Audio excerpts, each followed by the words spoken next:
Mi nombre es Víctor Espinosa, soy estudiante de la Universidad de las Fuerzas Armadas, EXPE Extensión Latacunga. Mediante la materia de Física Fundamental NRC 7839, les voy a explicar acerca de las leyes de Maxwell. En las leyes de Maxwell se muestra cómo los campos magnéticos y los campos eléctricos están relacionados entre sí, tal que cualquier variación en el campo eléctrico produce un campo magnético y cualquier variación en el campo magnético produce un campo eléctrico. Esta variación de los campos eléctricos y magnéticos se propagan a través del espacio en formas de ondas electromagnéticas. La ley de Gauss para el campo eléctrico. La primera ecuación describe cómo es el campo eléctrico debido a cargas en reposo. Muestra cómo las líneas de fuerza salen de las cargas positivas y entran en las cargas negativas. La ley dice que el flujo eléctrico a través de una superficie cerrada es proporcional a la densidad carga que hay en el interior de la superficie. Esto nos dice que si nosotros tenemos dos cargas de diferente signo, se van a atraer y de signos iguales se van a repeler. Y también nos dice que el campo eléctrico decae con la distancia y lo hace con el cuadrado de la distancia. La ley de Gauss para el campo magnético. La segunda ecuación traduce en forma matemática el por qué las líneas de campo magnético son cerradas. Muestra que no existen polos magnéticos aislados. Los campos magnéticos, a diferencia de los eléctricos, no comienzan y terminan en cargas diferentes. Esto expresa la no existencia de los monopolos magnéticos.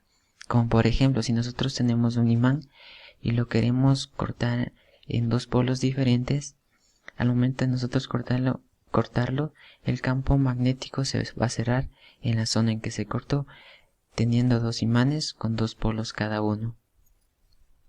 La ley de Faraday-Lenz establece la tensión inducida en un circuito cerrado. Es directamente proporcional a la rapidez con que cambia en el tiempo el flujo magnético que atraviesa una superficie cualquiera. Si el campo magnético aumenta, el eléctrico se orienta en el sentido de las agujas del reloj, y si decrece, se orienta al contrario. Como podemos visualizar, si nosotros tenemos un imán y lo queremos variar en una bobina, este campo magnético que genera el imán hace que se produzca una corriente en nuestra bobina. Y para nosotros tener una corriente, nosotros tenemos que hacer variar nuestro imán. La ley de Ampère-Maxwell. Para campos no estacionarios, o sea, los que no varían a través del tiempo, Maxwell le añadió el último término, confirmando que en un campo eléctrico que varía con el tiempo produce un campo magnético, y mientras más intensa sea la corriente eléctrica, más intenso será el campo magnético.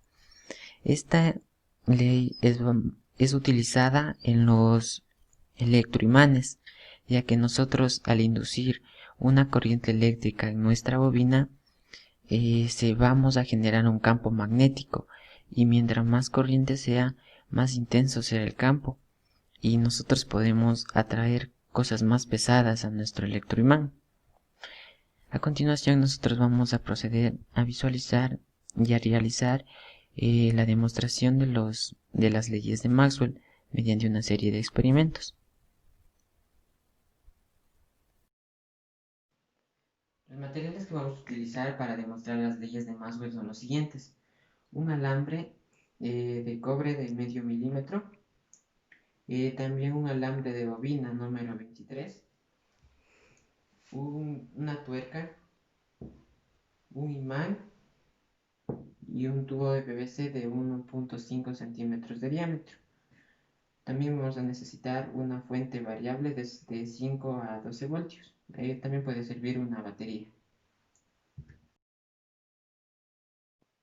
Para la elaboración de nuestro imán procedemos a colocar nuestro alambre de cobre en nuestra tuerca, enrollándole de esta manera, asegurándose de que en un extremo nos quede una parte libre para poder conectar nuestra fuente de poder o nuestra batería. Una vez que nosotros terminemos de enrollarle nuestro cable a nuestra tuerca, ya nos quedarían dos extremos, como se puede apreciar aquí, para en un extremo conectar la parte positiva de nuestra batería y el otro extremo para conectar la parte negativa, y estaría listo para probar su funcionamiento. Una vez que nosotros tengamos envuelto nuestro cable en nuestro tornillo, vamos a suministrar una corriente eléctrica, que nos dice que la ley de Ampere nos dice que si nosotros suministramos una corriente eléctrica y existen cargas moviéndose, hace que se active el campo magnético, como podemos apreciar de esta manera. Como podemos apreciar en esta instancia nosotros tenemos un campo leve, ya, que acá no le alzaría, ¿sí ven? Ya, entonces si nosotros suministramos más corriente hacemos que nuestro campo magnético se abra, o sea, sea más fuerte, más potente. Siempre el campo magnético va a estar cerrándose como un imán. Como podemos apreciar, aquí le vamos a subir la corriente y vamos a ver cómo ya se empieza a alzar. Y acá el clavo le alza muy fácilmente. Ya, le podemos alzar más y vamos a ver cómo ya hay más potencia. Ya, le podemos alzar un poco más y vamos a ver cómo ya tenemos mayor potencia de nuestro imán. Con el alambre de bobina número 23 procedemos a enrollar nuestro tubito. Como podemos ver, aquí le pusimos una cinta para que no se nos zafe y poder enrollarle de esta manera. Siempre asegurándose de que no quede ninguna separación. Siempre los cables estén chocando entre sí. De esta manera. Y con esta manera procedemos a enrollar todo nuestro tubito. Una vez que tengamos de esta manera, procedemos nosotros en la parte de arriba igual a ponerle un poco de cinta para que no se nos desenrolle. La ley de Faraday nos dice que si nosotros hacemos que un campo magnético varíe en el tiempo, dentro de una bobina podemos hacemos que el campo eléctrico se active de una manera precisa. Como podemos apreciar, si nosotros no introducimos un imán, al agitarle no tenemos ninguna variación de corriente. Entonces nosotros procedemos a colocar nuestro imán y podemos apreciar cómo nosotros empezamos a variar podemos tener hasta los 50 microamperios, como se puede visualizar.